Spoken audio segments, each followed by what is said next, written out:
Hey, Steve here with a quick tip from the Cryptic workshop. I know I've been posting a lot, so I thought I'd try to add in a few little bits as I have time.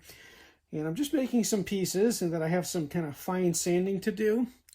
And I find one thing that's very helpful is to make myself a sanding board so that I can keep pieces flat. So this is really just, a piece of 1/2 inch MDF.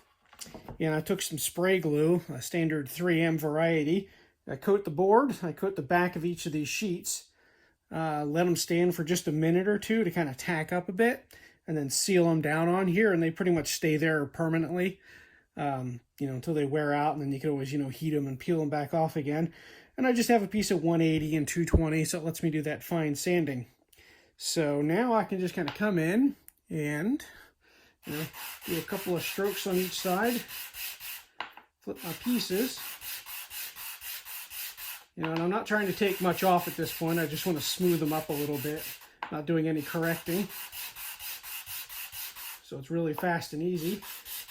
And I can switch to the 220, put a nice fine finish on it.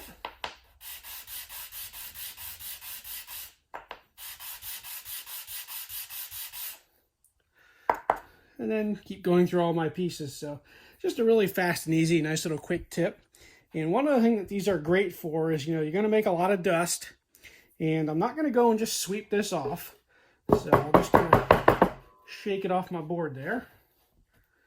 Scrape everything here into a nicest little pile that I can. Because this is great dust to save. You're going to be like, save dust? What the heck are you talking about? So I just grab like an old pill bottle, heck, anything you got that's little.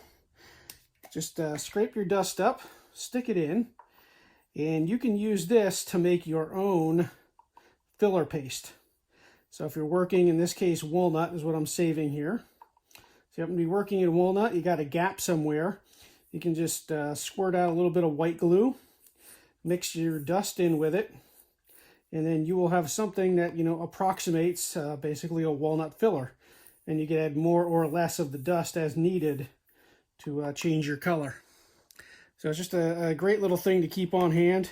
If you're working a bunch of woods, maybe go through and do some walnuts, do some cherries, do some, maples, that sort of thing. So you always have it on hand and you just reach for it when you need it.